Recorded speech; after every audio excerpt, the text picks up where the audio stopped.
우리를 죄 가운데에서 구원하여 주신 주님 참으로 감사합니다.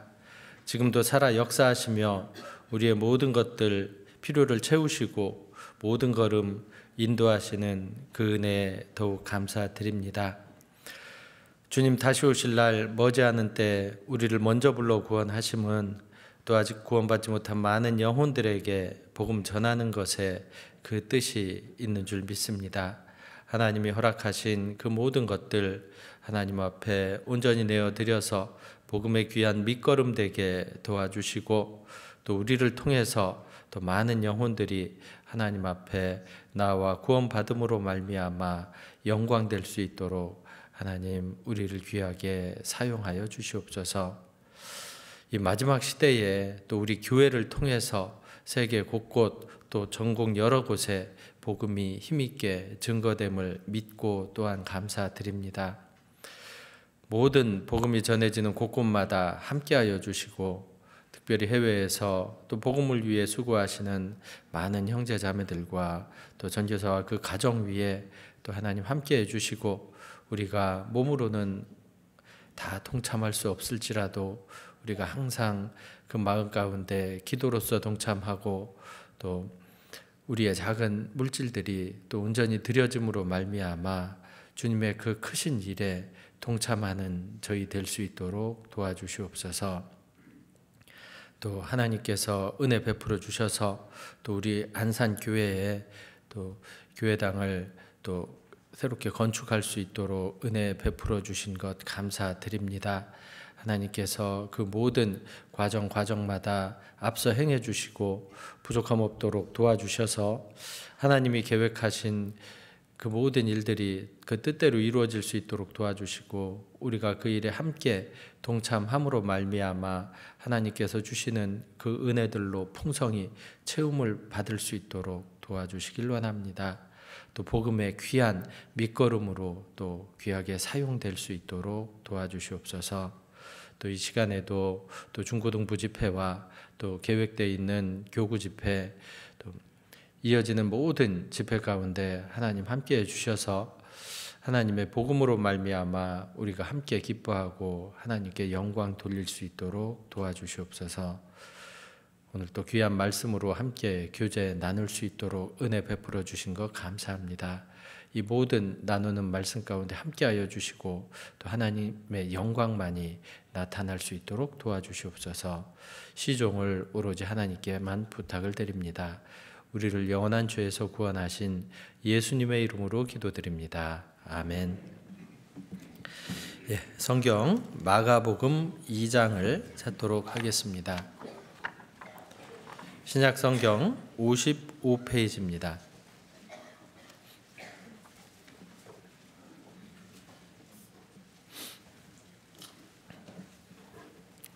마가복음 2장 1절부터 12절까지를 제가 읽도록 하겠습니다. 수일 후에 예수께서 다시 가버나움에 들어가시니 집에 계신 소문이 들린지라 많은 사람이 모여서 문 앞에라도 용신할 수 없게 되었는데 예수께서 저희에게 도를 말씀하시더니 사람들이 한 중풍병자를 네 사람에게 메워 가지고 예수께로 올세 무리를 인하여 예수께 데려갈 수 없으므로 그 계신 곳에 지붕을 뜯어 구멍을 내고 중풍병자의 누운 상을 달아 내리니 예수께서 저희의 믿음을 보시고 중풍병자에게 이르시되 소자야 내 죄사함을 받았느니라 하시니 어떤 서기관들이 거기 앉아서 마음에 의논하기를 이 사람이 어찌 이렇게 말하는가 참남하도다. 오직 하나님 한 분 외에는 누가 능히 죄를 사하겠느냐.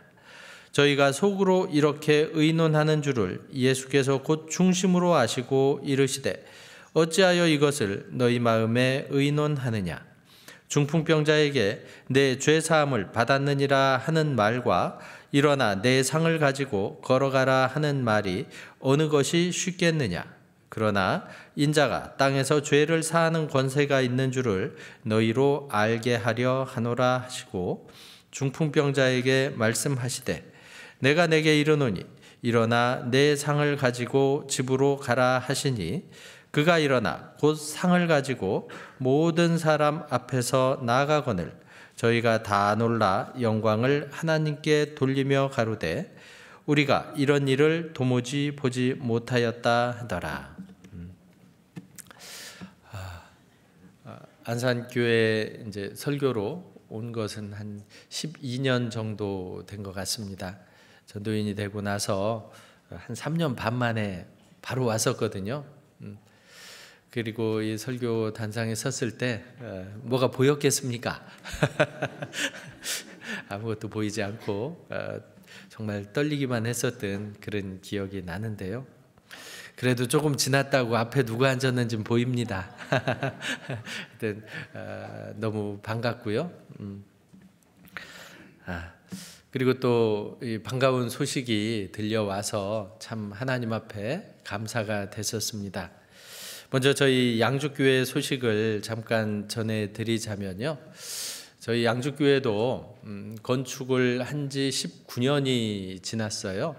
그러다 보니까 그때 이제 적은 인원이 건축을 하다 보니까 이 대강당이 한 300명 조금 넘게 들어갈 정도의 그런 규모였었거든요.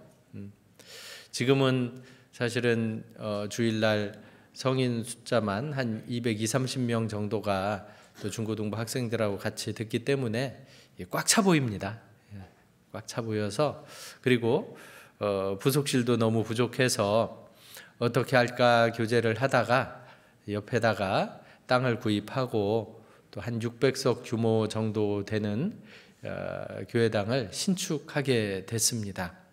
그래서 지금 작년 10월부터 이제 땅을 파기 시작해서요.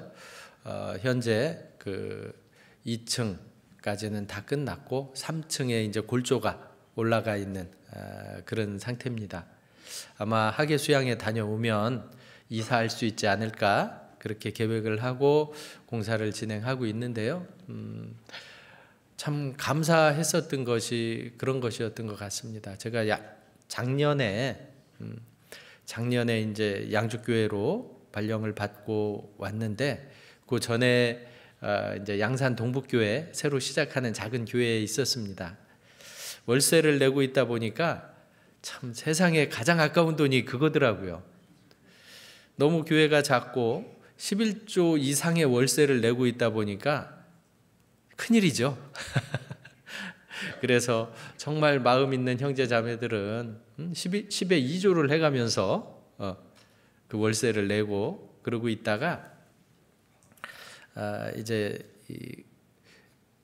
직접 땅을 사서 건축을 하려고 하다 보니까 너무 안 되겠어서 이 상가를 구입을 했습니다. 상가를 구입하고 또 그곳에 이제 리모델링을 하면 되겠다 싶어서 그렇게 했는데요. 근데 안타깝게도 이제 제가 말에 발령이 났거든요. 추진 중에. 그래가지고 건물 구입하고 또 철거까지만 해놓고 딱 맞았던 것 같아요. 철거까지 해놓고 다음 목사님이 오셔서 계획은 해놨지만 또 원하는 대로 좀 바꿨을 거잖아요. 그래서 전혀 아무 문제 없이 입당식도 하고 그랬었습니다. 근데 사실은 아쉬운 것이 한 가지 있었어요. 뭘까요? 물론 건물 구입하고 뭐 하는데 적극적으로 동참할 수 없었다는 거. 왜 발령이 났거든요. 그리고 발령된 곳 양주의 소식을 들어보니 건축을 한다 하더라고요.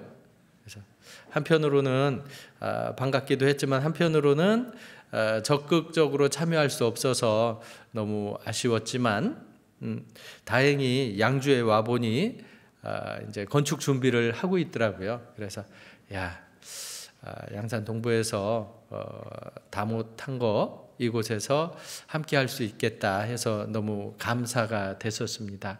그래서 형제 자매들하고 마음을 하나로 모아서 또 건축에 동참했고요. 그 결과로 지금 잘 지어져 가고 있는 것 같습니다. 시작할 때가 어려웠지 시작하고 나니까 알아서 잘 올라가더라고요, 건물이. 우리는 쳐다봐가면서 기도만 하면 어느 순간 건물이 이제 외곽을 갖춰 놓으니까 너무 멋있습니다. 나중에 저희가 한 내년 가을쯤에 입당식 할 것 같은데요. 꼭 오셔서 같이 축하해 주시고 기도해 주시면 감사할 것 같습니다.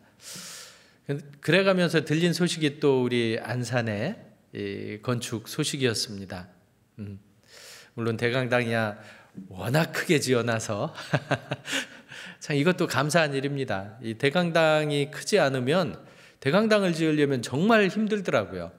근데 그래도 대강당은 예전에 우리 한 150명, 200명 되던 분들이 이만하게 지어놨습니다.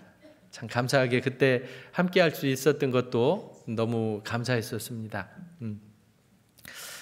그래도 이제 부족한 부분들이 많이 있어서 또 저는 교육관도 짓고 문화관도 사고 막 그랬었잖아요.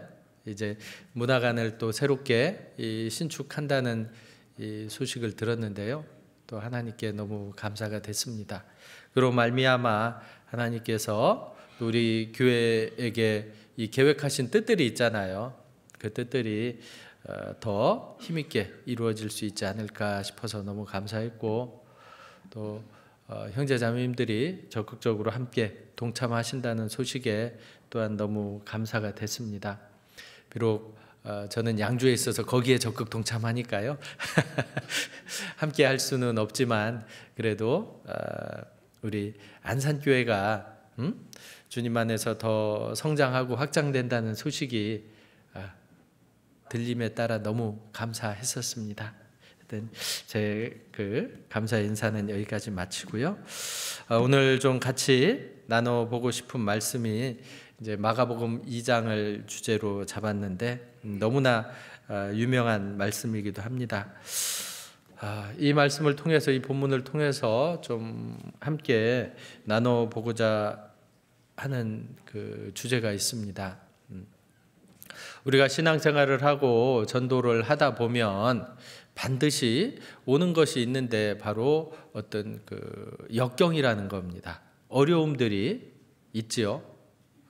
어떤 분들은 신앙생활 하는데 전혀 어려움이 없는 분들도 있을지 모르겠습니다. 그런 분 있나요? 없지요.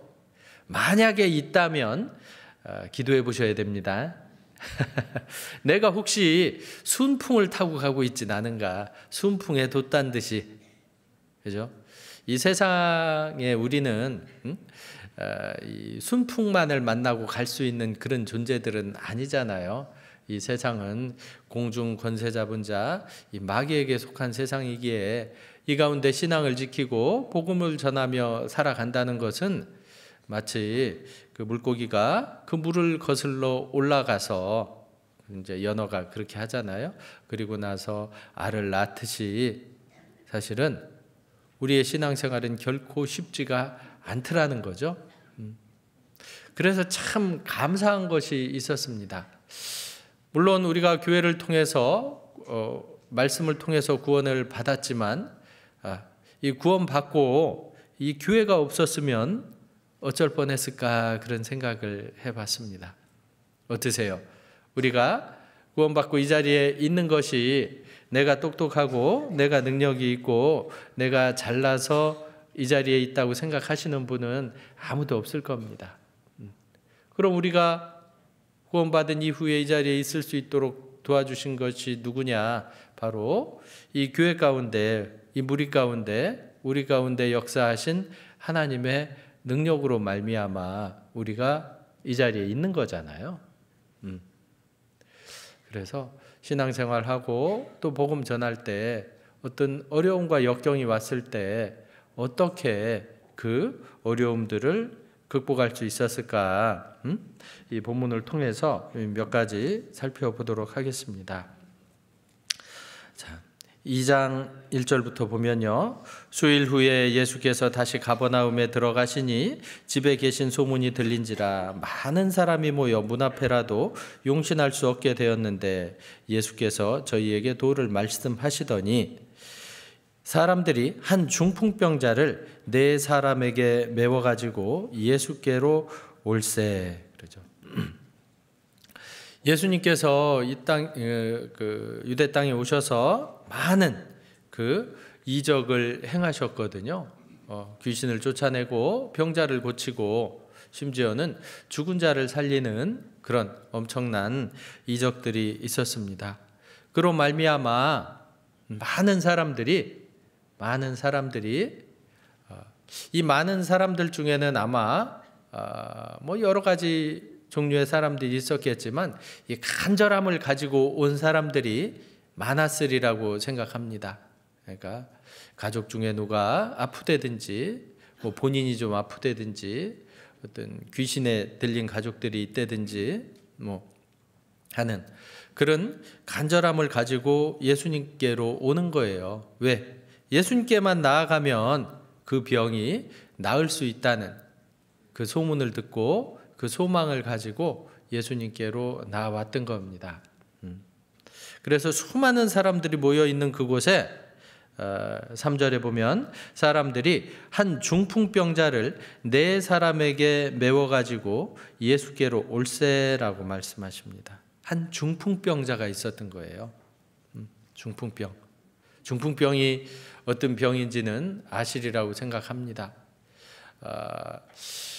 여기에서의 그 중풍병의 큰 의미 중에 하나는 이제 이 몸을 못 쓰는 경우를 이야기하는 겁니다. 물론 뇌졸중이 오면 정신까지도 없는 경우가 있지만 어떤 뇌의 특정 부분이 문제가 생기면 신체의 기능을 정상적으로 할 수 없게 되는, 그래서 누워만 있어야 되는 그런 경우가 있잖아요. 아마 그렇게 보시면 맞으리라고 생각합니다. 이 중풍병이라는 것은 글쎄요, 우리 이 시대의 현실적인 것으로 살펴봤을 때 아마 그런 것이지 않은가 싶습니다. 이 마음에는 우리는 그렇잖아요. 하나님의 형상대로 지음받은 영혼이 있기 때문에 이 마음에 하나님을 찾는, 하나님을 알 만한 것이 우리 마음속에 있습니다. 그러나 여러 가지 여건들로 인해서 어떤 세상의 욕심도 있고 어떤 세상의 어려움도 있고 내 생각도 있고 이런 것들로 인해서 본인 스스로는 하나님 앞에 나와서 이 구원을 받을 수 없는 그런 죄인들이다라고 이야기할 수도 있겠습니다. 뭐 어제까지 어린이 천국 잔치를 하기도 했지만 또 어린이들 같은 경우는 특히 그렇잖아요. 사실은 저도 어제 오전까지 어린이 천국 잔치를 하고 왔거든요. 아이들 전도하기가 결코 쉽지는 않습니다. 부모님이 구원받고 아이들이 온다면 모를까 아이들 자체만을 전도하기는 정말 쉽지 않죠. 그래도 여러 가지 방법을 통해서 전도하지만 그 아이들이 교회에 안착한다는 건 정말 어려운 일이거든요. 왜냐하면 아이들은 스스로 자기의 어떤 그 신앙을 결정할 수 있는 그런 능력이 되지 못하기 때문에 그렇습니다. 마음은 있어도 또 여러 가지 여건들로 인해서 하나님 앞에 나올 수 없었던 사람들이 있는 겁니다. 그들을 하나님 앞에 인도하기 위해선 어떻게 해야죠? 도와줘야 돼요. 누가 도와줘야 됩니까? 먼저 구원받은 우리 그리스도인들이 그들의 영혼을 정말 불쌍히 여기고 어떤 수고와 희생을 감수하고서라도 그들을 주님 앞에 인도해야 되겠다, 이 마음을 가지고 전도해야 된다는 거죠. 그리고 우리가 사실 그 마음으로 신앙생활하고 이 복음을 전하고 있습니다. 근데 복음을 전하다 보면 어떤 때에는 정말 힘들고 낭망하게 되고 포기하게 되고 그럴 때들이 있잖아요. 아마 이런 부분 때문에 그랬을 수도 있습니다. 3절에 보면 사람들이 한 중풍병자를 4사람에게 메워가지고 예수께로 올세 무리를 인하여 예수께 데려갈 수 없으므로. 그렇죠. 정말 마음이 좋은 거예요. 이제 소문도 들은 거예요. 예수님께만 데려가면 어떤 병이든지 고침을 받을 수 있다라는 소식을 들은 겁니다. 그래서 사람들이 어떻게 해요? 중풍병자 스스로 예수님 앞에 나올 수 없으니까 이 사람을 침상채 들고 예수님 앞에 나왔던 겁니다. 그럼 어떻게 해야죠? 구원을 받아야 되잖아요. 근데 구원을 받을 상황이 못 되는 거예요. 왜냐하면 2절에 많은 사람이 모여서 문 앞에라도 용신할 수 없게 되었는데 그러잖아요. 얼마나 많은 사람들이 모였는지 그 문 앞에, 예수님은 집 안에 계신데 그 문 앞에도 들어갈 수 없는 거예요. 아예 사람이 꽉 찼습니다. 스스로 몸을 어떻게 할래야 할 수가 없는 거예요. 혼자 몸이라면 어떻게 삐직구라도 들어가 보겠지만 이 중풍병자를 데리고 어떻게 들어가겠습니까? 그죠? 혹시 이런 경험이 있으신지 모르겠습니다. 지하철 타고 출퇴근 해보신 적 있으세요? 네. 그것도 출퇴근 시간에. 전 이제 출퇴근 시간에 지하철을 탈 일이 없었는데 하루는 아이들을 데리고 한번 서울에 나갔던 적이 있습니다. 아이들이 어릴 때. 근데 이제 아무 생각 없이 지하철을 많이 그때 타보질 않았으니까 퇴근 시간에 지하철을 탄 거예요. 와, 아이들 터질까 봐요. 이 앞에 놓고 얼마나 힘을 썼는지 정말 이 조그만 아이들 터지겠더라고요. 그 상황에서 어떻게 뭐 해볼 도리가 없습니다. 예수님 앞에 이 전도하려고 데리고 갔더니 그 상황이 된 거예요. 그럼 어떻게 할까요? 어떻게 해요? 사정이라도 해봐야지. 붙잡고 뭐라고요? 이 사람 보이지 않냐고. 이 사람 예수님 앞에만 갈 수 있으면 가면 사는데 제발 좀 양보 좀 해달라고, 비켜달라고. 그럼 비켜줄까요? 처지가 다 비슷한 사람들이 모였는데 뭘 비켜주겠습니까? 그 형편이나 이 형편이나 거기서 거긴 거예요. 그러다 보니까 어떻게 방법이 없습니다. 우리 신앙생활 할 때, 특히 전도할 때 그런 난관에 이 부딪힐 때들이 있는 거예요. 뭐 답을 좀 찾고 싶지만 이 방법이 보이지 않을 때가 있는 겁니다. 만약에 혼자 왔더라면 아마 포기하고 다시 환자 들쳐업고 돌아갔을지도 모릅니다. 근데요, 오늘 드리고 싶은 말씀의 핵심은 이겁니다.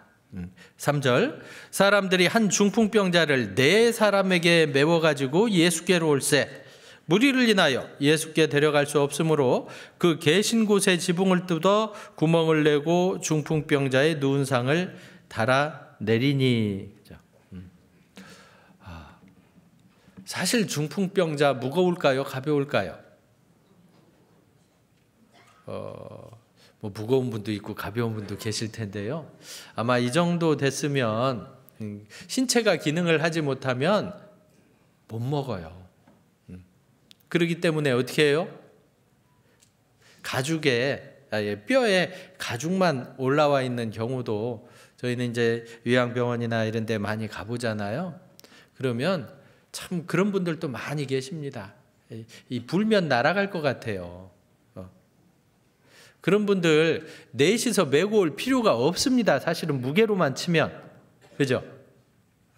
그냥 혼자 얻고 오는 게 가장 편해요. 가장 편해요. 근데 참 이 4사람이 잘한 것이 무엇이냐면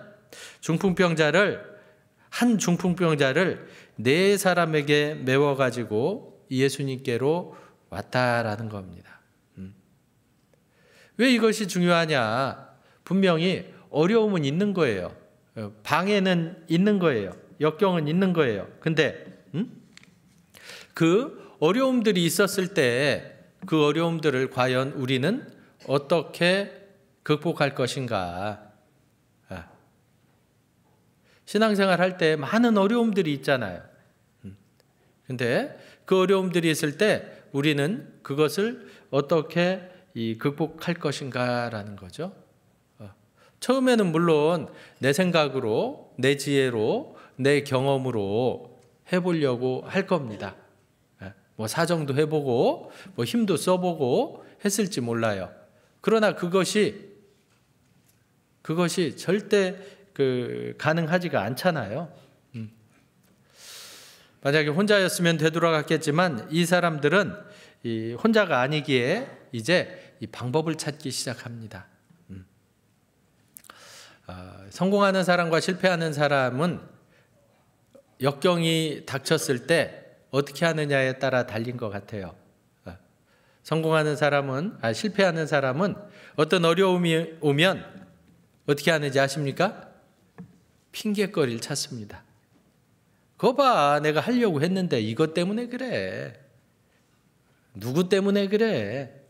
뭐 때문에 그래. 이렇게 핑계를 찾잖아요. 그러나 이 성공하는 사람은 어떻습니까? 방법을 찾죠. 어떻게 하면 이 어려움을 이겨낼 수 있을까? 이 방법을 찾습니다. 구원받는 사람과 구원받지 않는 사람도 마찬가지예요. 어떤 사람은 예수님이 걸림돌이 되기도 합니다. 거치는 반석이 되기도 해요. 그러나 구원받는 우리에게는 어떻습니까? 예수님은 만세 반석이세요. 우리의 그 믿음의 기초가 되어주시는 분입니다.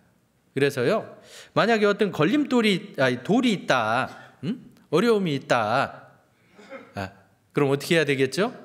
걸려 넘어질 것이 아니라 담을 넘으려고 하는데 돌이 있어요. 어떻게 할까요? 딛고 넘어가야죠. 디딤돌이에요. 디딤돌. 사실은 걸림돌이 아니라 이 디딤돌로 삼을 수 있는 겁니다. 하나님께서는 우리가 신앙생활 하는데 많은 어려움들을 허락하시잖아요. 그것이 어떤 시험의 형태로, 시련의 형태로 우리에게 나타나기도 합니다. 누군가는 그 시련으로 말미암아 넘어지기도 하지만 누군가는 그 시련으로 말미암아 더 단단해지고 더 깨끗해지고 더 성장하는 이 계기로 삼기도 합니다. 근데 그 과정 가운데 있을 때 넘어지지 않고 할 수 있었던 가장 큰 이유가 뭘까? 바로 이 네 사람이 함께 했다는 거예요. 함께. 함께 하면서 뭐 했을까요? 첫 번째는 지혜를 모았을 겁니다. 지혜를. 어떤 지혜를 모았을까요? 야, 과연 우리가 이런 어려움이 있는데 어떻게 하면 또 이 어려움을 잘 이겨낼 수 있을까? 이 지혜를 모았을 거고, 또 한편으로는 또 뭘 모았을까요? 힘을 모았을 겁니다. 힘과 지혜를 모아서 이제 이 어려움들을 이겨 나가기 시작했던 거예요. 사실은 모사가 많음으로 경영이 성립하는 겁니다. 자, 그리고 이 세상 사람들도 마찬가지입니다. 이 법칙이 있어요. 성경의 법칙은 그겁니다. 여기 하나 볼까요? 전도서 4장.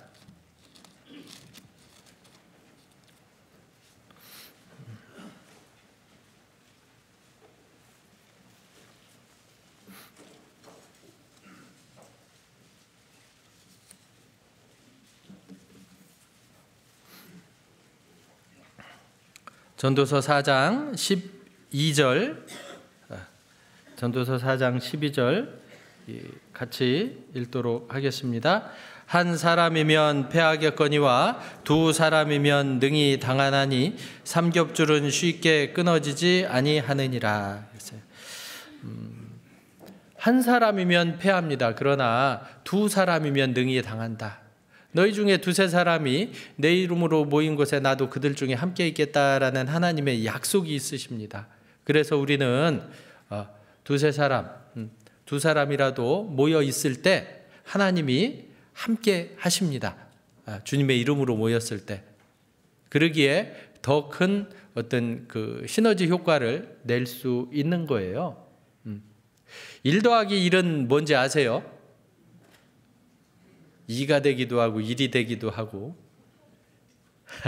헷갈리죠. 뭘 더하느냐에 따라서 다릅니다.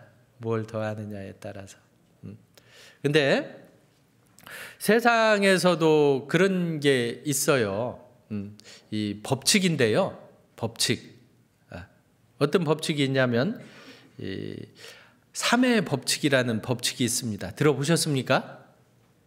예전에 EBS에서 한번 방송해줬던 기억이 나는데요.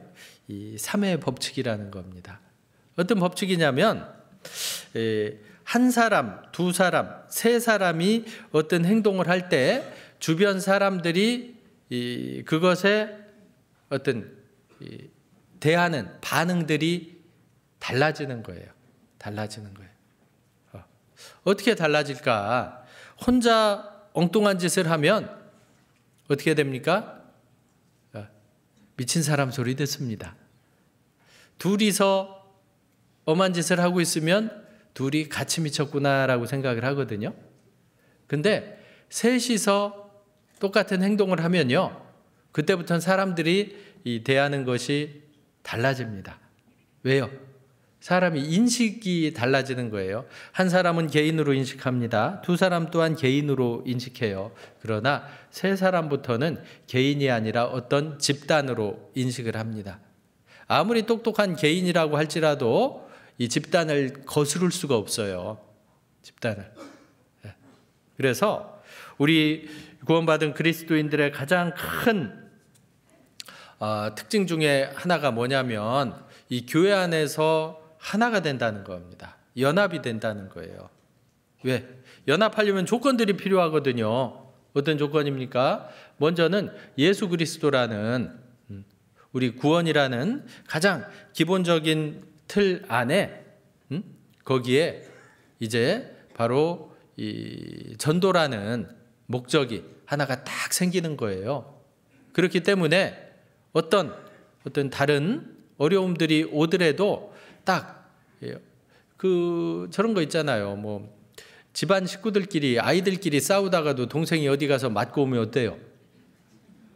그때부터는 이제 하나가 되는 거잖아요. 그때부터는 하나가 되는 겁니다. 그죠? 하나의 목표가 딱 있기 때문에 그것을 위해 마음을 하나로 딱 모을 수 있는 거예요. 그리고 그렇게 이 모아진 힘에는 세상 어떤 것도 감히 거스를 수 없게 되는 겁니다. 그래서요, 다시 전도서 마가복음 2장 돌아가 보면요, 마가복음 2장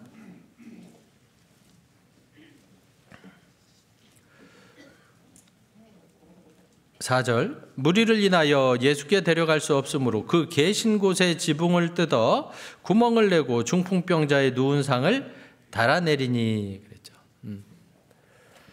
그리고 나서 이제 교제를 하는 거예요. 어려움이 닥치니까 낙망하고 포기하는 것이 아니라 어떻게 해요? 방법을 찾는 겁니다. 방법을. 그리고 서로 뭘 해요? 의논을 하는 거예요. 의논을 하는 거예요. 어떻게 하면 이 어려움을 이겨낼 수 있을까? 무시하는 사람들은 또 그렇게 얘기합니다. 뭐 IQ 100짜리가 넷 모인다고 400 되냐? 안 되죠. 안 되는 건 맞습니다. 그러나 네 사람의 어떤 경험이 다르고 지혜가 다르고 믿음이 다 달라요. 그죠? 그게 놀랍게도 영혼을 살리는 것이라는 그 하나에 초점을 맞추고 모이게 됩니다. 그러면서 지혜가 생기게 되는 거예요. 가끔 교제하다 보면 이 무릎을 탁 치는 그런 지혜들이 나오지 않습니까? 그래서 나온 지혜가 뭐냐면 계신 곳에 지붕을 뚫어 구멍을 내고 중풍병자의 누운 상을 달아 내리는 것이에요. 지붕에 올라가 구멍을 뚫는 거예요.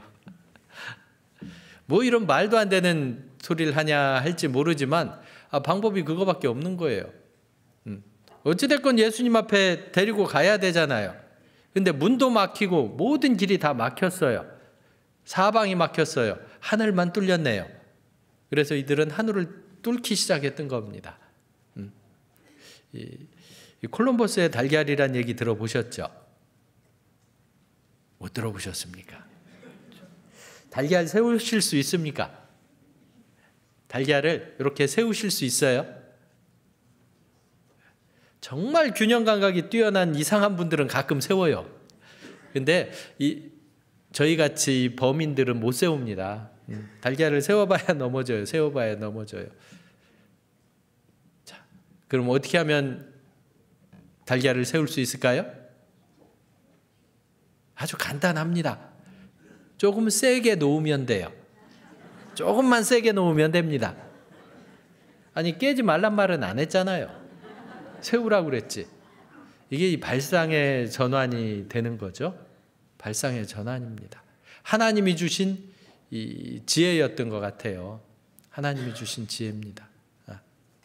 이 중풍병자를 메고 온 네 사람은요, 어떻게 해요? 이 달걀을 조금 세게 놓은 거예요. 하나님이 주신 지혜였던 겁니다. 이게 어떻게 보면, 야, 이 뭐 말도 안 되는 그런 소리를 하냐, 남의 집 지붕을 뜯냐, 그럴 수도 있는데요. 이게 말도 안 되는 얘기는 또 아니에요. 왜냐하면 이스라엘의 우리 지금 생각하면 지붕 뜯는다는 게 지붕 올라가기도 힘든데 무슨 지붕을 뜯어, 중풍병자를 메고, 이렇게 생각할지 모르지만 이스라엘의 집 구조는 그렇지가 않습니다. 이스라엘은 가장 많은 게 뭔지 아세요? 돌. 그래서 돌로 집을 짓습니다. 돌로 벽을 쌓아요. 나무는 흔치 않기 때문에 이제 나무로 지붕을 이렇게 대들보처럼 큰 나무들을 좀 몇 개 지나가게 하고, 그 위에 이제 석가래처럼 놓고 고기를 이제 풀이나 이런 것들 갈대나 놓고 나서 흙으로 다지는 거예요. 이게 이스라엘의 집 구조입니다. 아유, 그러면 뭐 물이 안 빠져서 다 홍수나겠네요. 비가 많이 안 와요. 괜찮아요. 지붕 없는 데도 있어요. 사실은 그냥 지붕 뚫고도 살아요. 비도 많이 안 오니까. 그래서 이스라엘의 집 구조는 그렇게 해서 지붕을 단단하게 다지는 거예요. 그리고 그 옥상도, 지붕 위도 어떤 생활 공간으로 사용을 합니다. 우리도 이 슬라브 집이라고 하잖아요. 예전에 이 초가집에서 이제 집을 바꿔서 옥상이 있는 집, 이런 집이 있었죠. 그렇게 만들었습니다.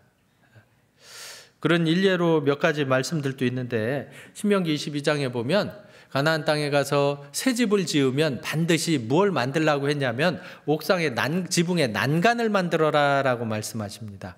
왜? 지붕에서 떨어져 죽으면 안 되니까. 결국은 그 지붕을 사용했다라는 거죠. 또 여기 한번 찾아볼까요? 누가복음 17장. 예수님께서도 말씀하셨는데,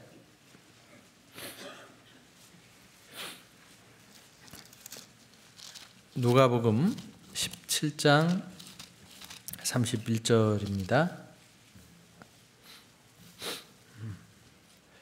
그날에 만일 사람이 지붕 위에 있고 그 세간이 집 안에 있으면 그것을 가지러 내려오지 말 것이요, 밭에 있는 자도 이와 같이 뒤로 돌이키지 말 것이니라. 예루살렘에 그 환란이 날 때 이제 얼른 도망가라고 표현을 해가면서, 지붕에 있는 사람 집에 들어가서 세간 가지고 도망갈 생각하지 말고 얼른 도망가라라고 이야기합니다. 이 지붕의 사람들이 올라가는 거예요. 그러기에 중풍병자 메고 지붕 올라가는 것이 뭐 이런 말도 안 되는 그런 이야기는 아니라는 겁니다. 그리고 그 지붕을 뜯는 것도 그렇게 뭐 간단한 도구 가지고도 가능했던 거예요. 뭐 콘크리트로 집 짓진 않았을 테니까요. 그냥 가벼운 재료들로 이렇게 나무와 갈대와 풀과 흙으로 이렇게 마감이 지어져 있을 것이기 때문에 이 뚫는 것도 결코 어려운 일은 아니었다. 뭐 발상의 전환이라고 그래서 말도 안 되는 일을 하면 안 된다는 겁니다. 그죠? 가끔 그런 분들 있잖아요. 내가 복음 전하려고 하는데 해가면서, 그런 분들을 가르쳐서 이 구원 깡패라고 부르잖아요. 복음 가지고 휘둘러 대가지고 내가 너 좋으라고 그러지만 얼마나 그랬든지 주변이 초토화돼서 복음 전할 데가 없는 그런 분들도 있는데 그렇게까지는 하라는 게 아닙니다. 오해하시면 안 됩니다. 충분히 상식적으로 가능한 것을 이야기하는 거예요. 자, 그러나 그것이 결코 쉬운 일이었냐? 그렇진 않아요. 남의 집 지붕을 뚫고 있으면 주변 사람들이 뭘 하겠어요? 야, 저 사람들 힘도 좋네 그럴까요? 저 사람들 미친 거 아니야?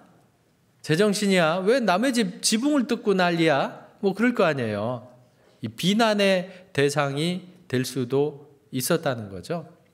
그러나 그건 그냥 비난일 뿐이었던 거예요. 그 비난받아 죽는 일은 아니었던 거죠.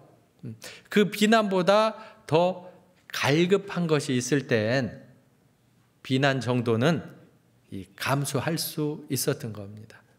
우리가 복음 전하면 세상 사람들이 너무 반가워해요? 비난하잖아요. 심지어 그런 얘기도 하잖아요.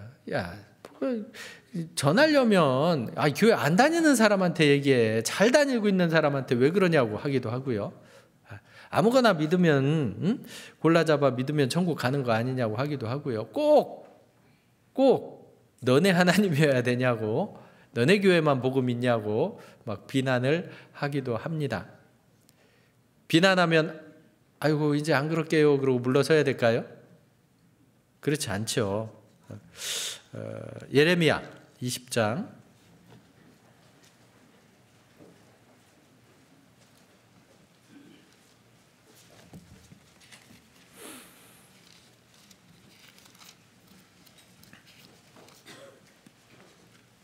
예레미야 20장 8절입니다. 구약성경 1082페이지입니다. 예레미야 20장 8절 대저 내가 말할 때마다 외치며 강포와 멸망을 부르짖으오니 여호와의 말씀으로 하여 내가 종일토록 치욕과 모욕거리가 됨이니이다. 내가 다시는 여호와를 선포하지 아니하며 그 이름으로 말하지 아니하리라 하면 나의 중심이 불붙는 것 같아서 골수에 사무치니 답답하여 견딜 수 없나이다. 예레미야가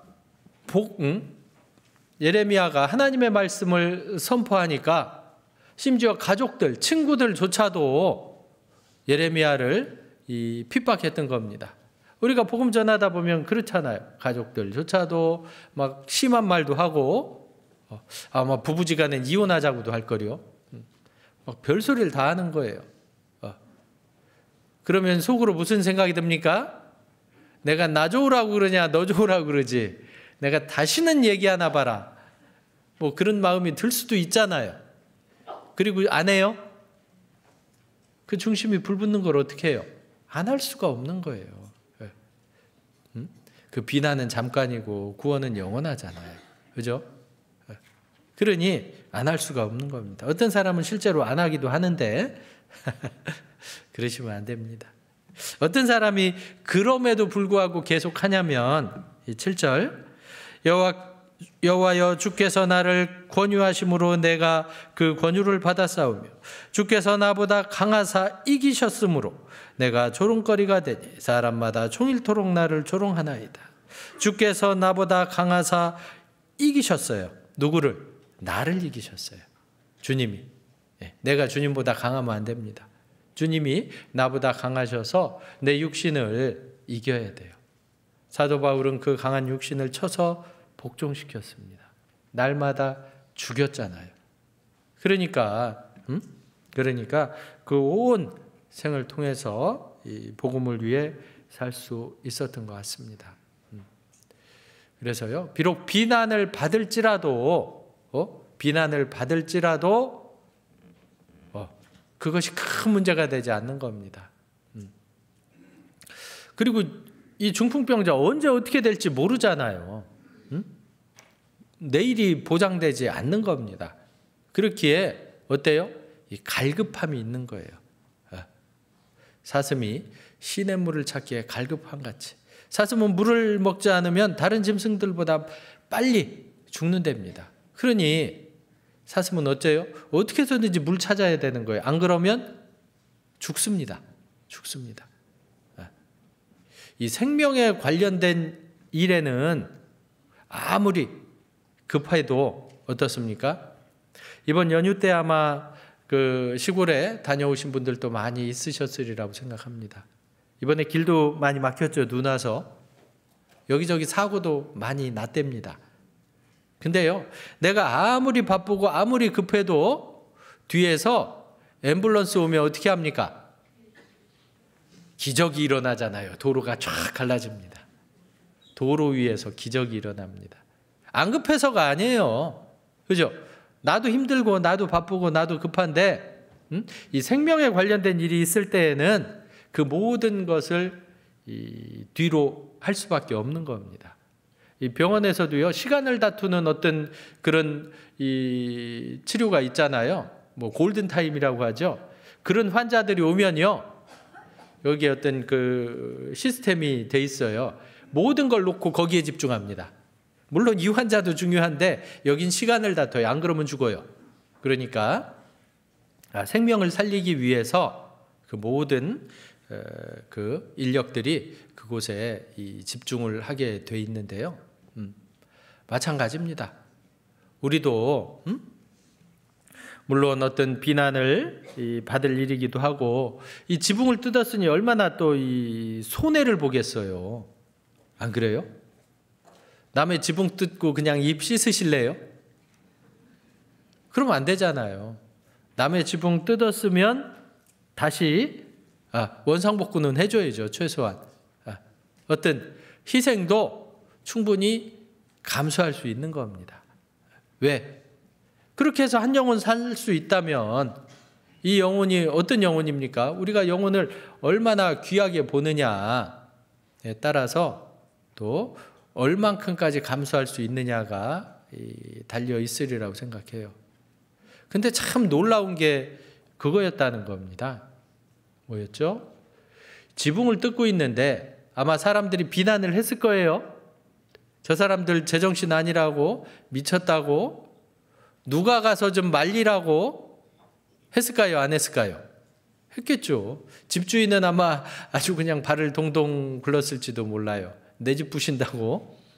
근데 놀라운 건 어느 누구 하나 그들을 쫓아가서 말리지 않았다는 거죠. 아마 말렸으면 이대로 그 상체로, 침상체로 예수님 앞에 환자를 데려갈 수 없었을 겁니다. 결국은 말리지 않았다는 거예요. 왜 그럴까? 네 사람이라서 무서워서 그랬을까? 아니죠.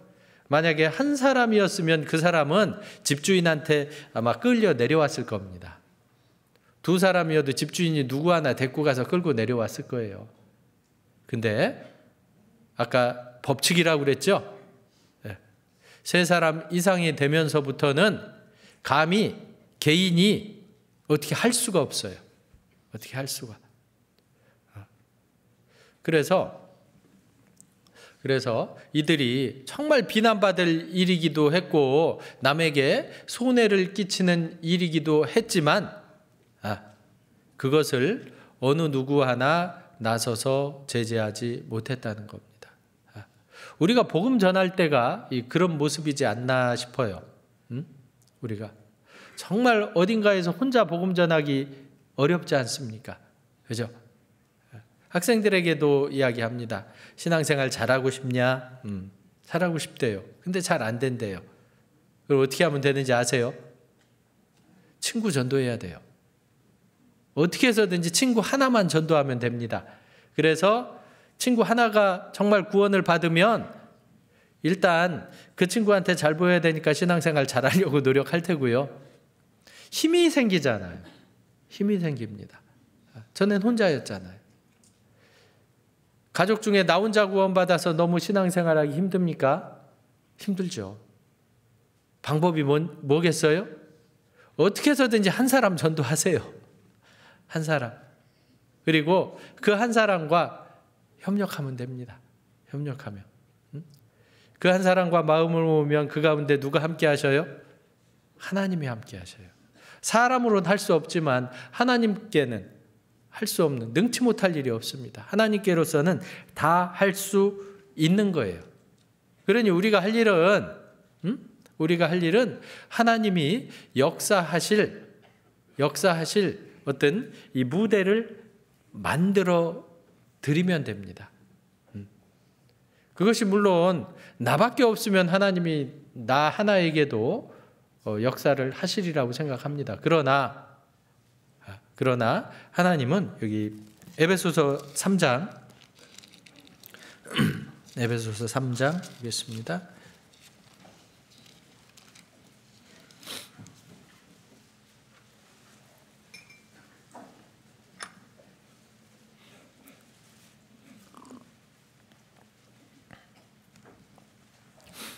에베소서 3장 20절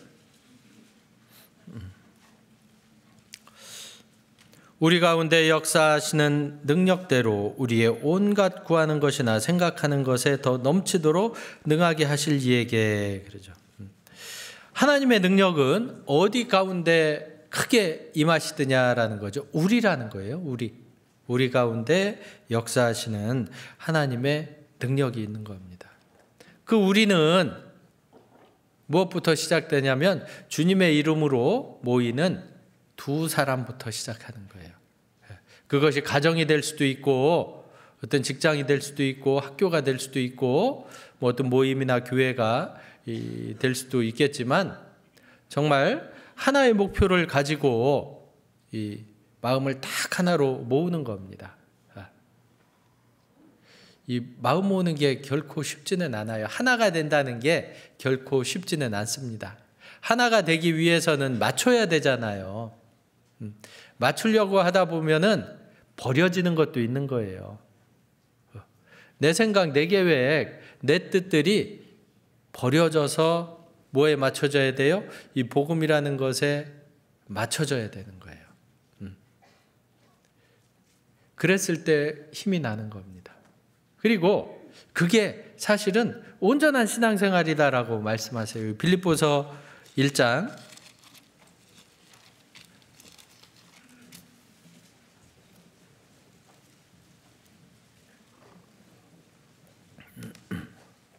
빌립보서 1장 27절 오직 너희는 그리스도 복음에 합당하게 생활하라. 이는 내가 너희를 가보나 떠나 있으나 너희가 일심으로 서서 한 뜻으로 복음의 신앙을 위하여 협력하는 것과 그리스도 복음에 합당하다라는 것은 주님이 우리를 구원하신 그 은혜와 같다라는 거예요. 온전한 신앙생활을 주님 앞에 내어드리는 그 신앙생활을 이야기하는데 그 중에 가장 중요한 것 하나를 꼽으라면 처음으로 꼽은 것이 뭐냐면 일심으로 서서 한 뜻으로 복음의 신앙을 위해선 협력해라라는 거예요. 어떤 상황에서도 복음 전하는 그것에는 협력해야 된다는 거죠. 협력하는 거예요. 협력하기 위해선 정말 많은 것들을 포기하지만 결코 그 포기하는 것들을 아까워할 필요가 없습니다. 왜냐하면 그 가운데 내가 나를 버리고 주님께 합쳐졌을 때 하나님은 엄청난 역사를 나타내기 때문에 그렇습니다. 합쳐지려면 방법이 없어요. 2장 5절 너희 안에 이 마음을 품으라 곧 그리스도 예수의 마음이니 그랬죠. 합쳐지려면 어떻게 해야 돼요? 이 안에 주님을 중심으로 모이는 수밖에 없는 겁니다. 우리 각자에게 다 주님이 함께 하시잖아요. 예수 그리스도께서 너희 안에 계신 줄 너희가 알지 못하느냐. 그렇지 않으면 너희가 버리운 자니라 그랬는데 계세요? 안 계세요? 계시잖아요. 주님의 마음으로 이제 다른 거 생각하지 말고 주님의 마음으로 합쳐야 됩니다. 힘을 하나로 모아야 돼요. 그랬을 땐요. 주님의 지혜가 그 가운데 함께하고 주님의 능력이 그 가운데 함께해서 상상도 못할 결과가 나타나는 거예요. 물론 한 개인의 어떤 능력도 있을 수는 있습니다. 이 합쳐졌을 때 정말 큰 힘 내는 것 중에 하나가 뭐냐면 서로 다른 것들이 합쳐질수록 더 큰 힘을 냅니다. 같아야 꼭 합쳐지는 게 아니에요. 다 나 같았으면 좋겠어요? 다 내만 같았으면 좋겠어요? 다 나 같고 내만 같으면 큰일 나요. 그죠? 다 달라요. 능력도 다르고 생각도 다르고 다 달라요. 그래서 교회가 온전해지는 거예요. 이 활 아시죠? 활. 우리나라가 참 이 동이민족이라고 옛날에 그러기도 했는데 이 활을 참 잘 만들고 잘 쏩니다. 그래서 양궁 대회만 나가면 그냥 상을 다 타는 것 같아요. 근데 활의 종류들이 있어요. 활. 활을 이제 이 활을 무슨 종류로 만드냐? 나무로 많이 만들었는데 이 단일궁이라는 활이 있습니다. 긴 나무, 장궁이죠. 일본 활 보셨어요? 키가 자기보다 커요. 활이 자기 키보다 커서 이건 뭐 조준하고 쏘고 뭐 이런 게 안 돼요. 그냥 이렇게 하고 쏩니다. 이렇게 하고. 보셨어요? 일본 활? 그냥 운동하는 용으로 쓰는 것 같아요. 사람들. 하여튼 근데 그 나무가 굉장히 좋아야 됩니다. 그러나 단일궁으로는 힘을 낼 수가 없기 때문에 하나의 재료로는 힘을 낼 수가 없기 때문에 아주 길게 만드는 거예요. 최대한 크게. 그래서 활을 쏩니다. 굉장히 불편하지요. 근데 이제 그것을 조금 보강한 게 이 복합시키는 거예요. 같은 재료들을 이제 탄성이 다른 재료들을 붙이는 겁니다. 나무들끼리. 그렇게 하면 조금 짧아도 더 탄력을 갖게 되죠. 근데 우리나라 활은 뭘로 만드는지 아십니까? 여러 가지 재료들을 섞어요. 합성궁이라고 보통 부르는데요. 서로 다른 성질의 것들을 합칩니다. 나무도 쓰고 어떤 뭐 뿔도 쓰고 다른 것들을 그리고 이제 힘줄 뭐 이런 것도 갖다 쓰고요. 그리고 이제 악교로 불에 있잖아요. 민어 불에 이런 걸로 악교를 만들어서 그걸 아주 딱 붙여요. 그리고 거꾸로 이렇게 휘어가지고 쏘니까 우리나라 활은 각궁인데요. 각궁이라고 부르는데 그것은 작지만 아주 큰 힘을 낼 수 있거든요. 우리 그리스도인들이 그런 것 같아요. 서로 각자 이 다른 어떤 은사가 다르고 또 어떤 생각이 다르고 형편이 다르지만 예수 그리스도라는 예수님을 중심으로 해서 그 구원받은 것을 중심으로 해서 하나로 딱 뭉쳐졌을 때 비록 겉으로 보기에는 그렇게 강해 보이지 않지만 어떤 상황에서도 부러지지 않고요. 아주 큰 힘을 내지 않나 싶습니다. 이 로마서 8장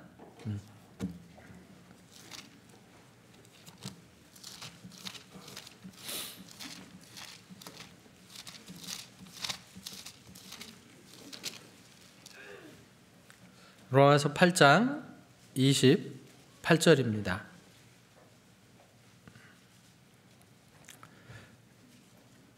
28절 같이 읽겠습니다.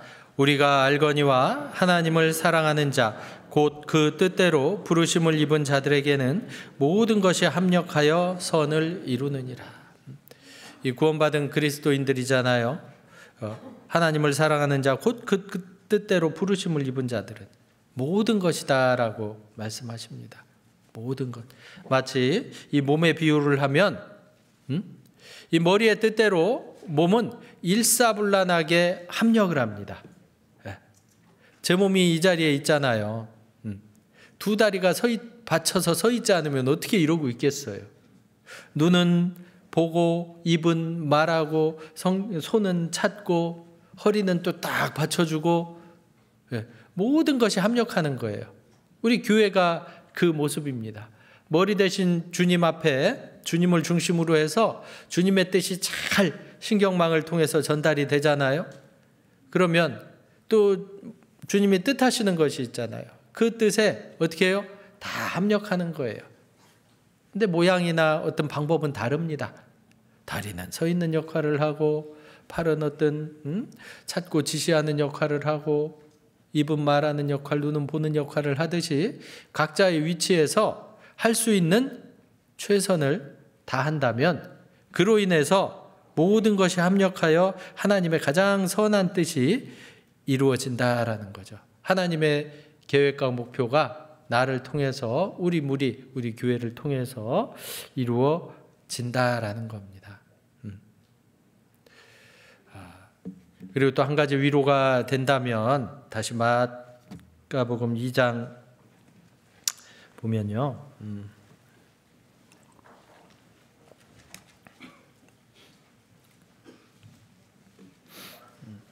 2장 5절 예수께서 저희의 믿음을 보시고 중풍병자에게 이르시되 소자야 내 죄사함을 받았느니라 그래요. 예수께서 저희의 믿음을 보셨다라고 말씀하십니다.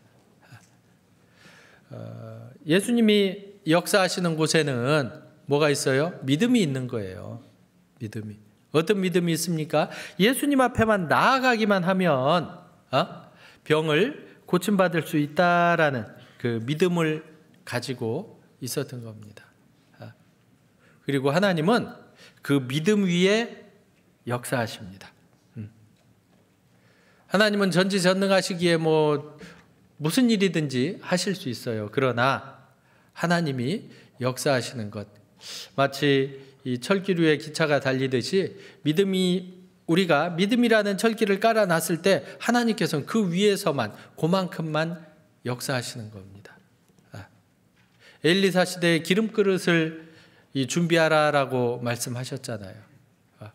조금 빌지 말라고 했어요. 그래서 정말 많은 기름그릇을 가져왔는데 기름이 얼마큼 나왔어요? 기름그릇 준비한 만큼. 더 가져와라 그러니까 그릇 다 가져왔습니다. 그때부터 기름이 나오지 않았던 거죠. 주님은 우리의 믿음의 역사만큼은 반드시 일하신다는 겁니다. 우리가 믿고 일하는 만큼은 주님께서도 일하시는 거예요. 그러니까 우리도 주님을 쉬게 하면 안 됩니다. 그죠? 주님은 어떤 곳에 가면 주님이 일 안 하시는 것 같아. 어떤 곳에 가면 정말 주님이 활발하게 일하시는 것 같아. 이쪽 하나님 저쪽 하나님 다른가요? 아니죠. 어디가 주님을 더 일하시게 하냐에 따라 달린 거예요. 이사야서 62장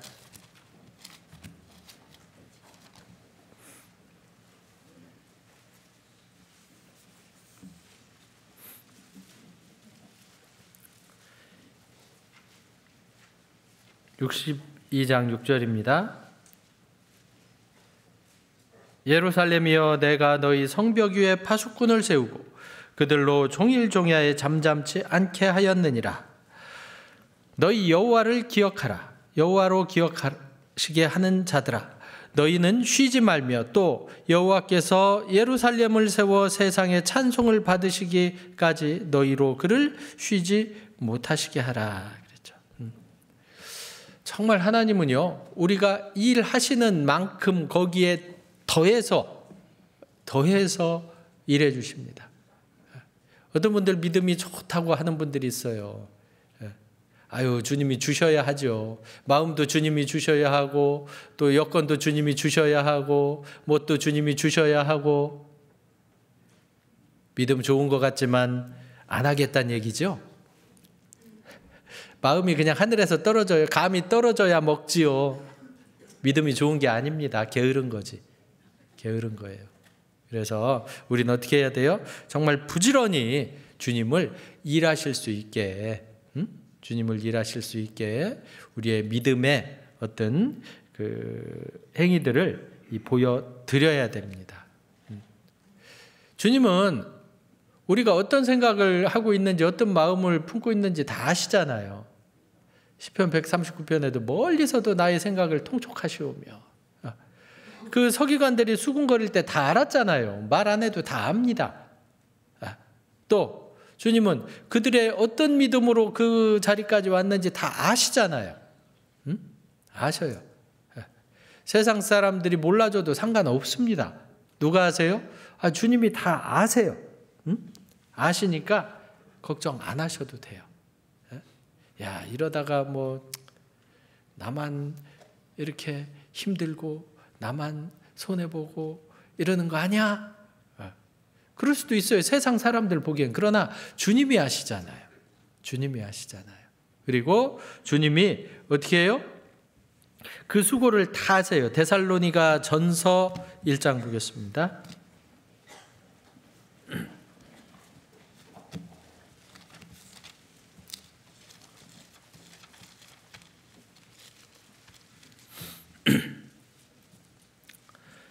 데살로니가 전서 1장 1절부터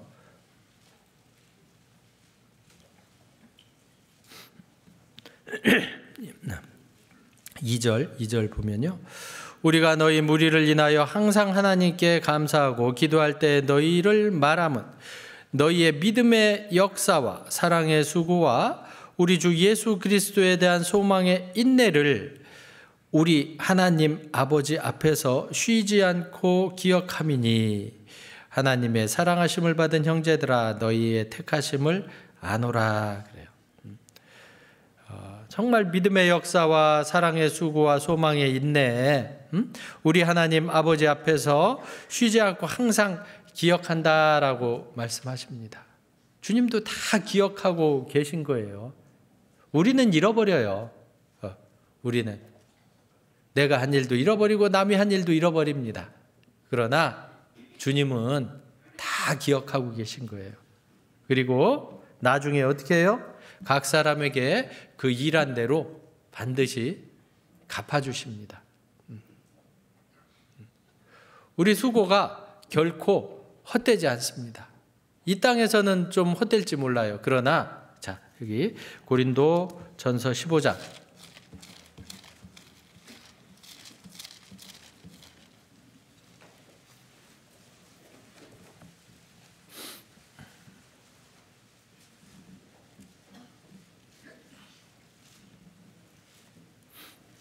고린도전서 15장 58절입니다.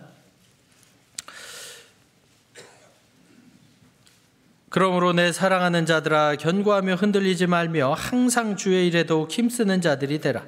이는 너희 수고가 주 안에서 헛되지 않은 줄을 알미라. 정말 주님 안에서 우리가 행했던 어떤 그 믿음의 행위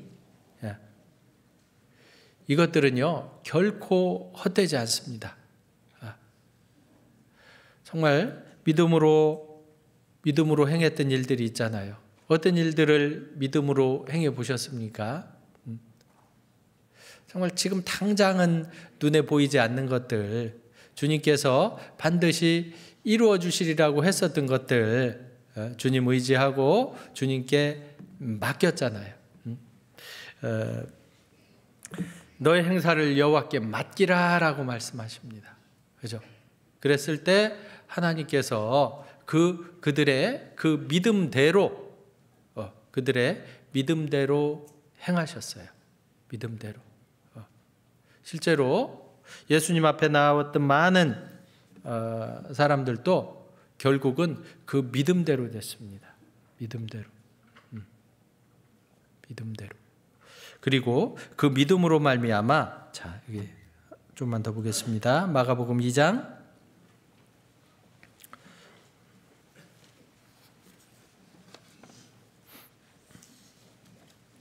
12절 그가 일어나 곧 상을 가지고 모든 사람 앞에서 나가거늘 저희가 다 놀라 영광을 하나님께 돌리며 가로되 우리가 이런 일을 도무지 보지 못하였다 하더라. 그래요. 그리고 정말 이 네 사람의 어떤 합력된 믿음과 또 이 중풍병자의 그 간절함이 있었겠죠. 그로 말미암아 예수님께서 그의 중풍병을 고쳐주시고 상을 들고 가라라고 말씀하셨잖아요. 그 모습을 보고 많은 사람들이 다 놀라 영광을 하나님께 돌리며 그러죠. 우리의 어떤 그 믿음의 합력을 통해서는 반드시 무엇이 나타나냐면 하나님의 영광이 나타나게 되어 있습니다. 하나님께서 영광 받으시는 거예요. 우리 구원받은 그리스도인들을 통해서, 우리 교회를 통해서 하나님께서 영광을 받으십니다. 하나님의 영광이 드러나는 거예요. 하나님의 영광이. 가장 큰 하나님의 영광은 뭘까요? 영혼이 구원받는 거죠. 죽은 영혼이 다시 살아나는 겁니다. 살아나는. 그 일에 하나님이 우리를 쓰시고자 합니다. 쓰시고자 하니까요.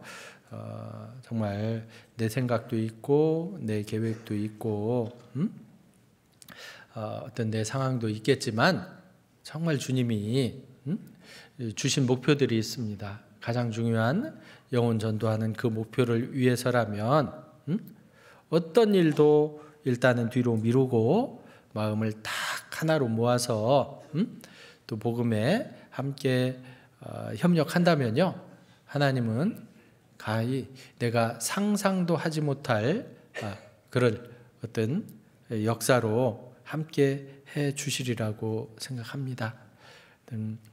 우리 안산교회가 하나님 앞에 더욱 귀하게 쓰임받는 이 교회가 됐으면 좋겠고요. 또 그 소문들이 전국 곳곳에 또 세계 여러 곳에 또 들림으로 말미암아 그 소식을 듣는 많은 분들이 또 하나님 앞에 감사가 되고 하나님 앞에 영광 돌렸으면 좋겠습니다. 예, 같이 기도드리겠습니다. 주님, 참으로 감사드립니다.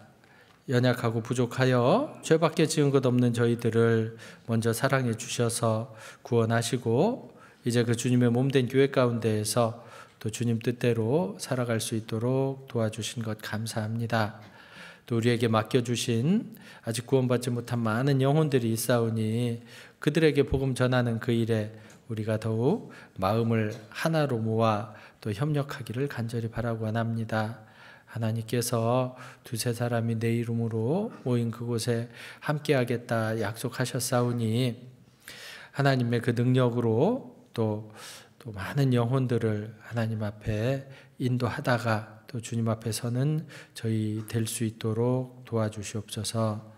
또 함께 하신 주님께 감사드립니다. 우리를 영원한 죄에서 구원하신 예수님의 이름으로 기도드립니다. 아멘.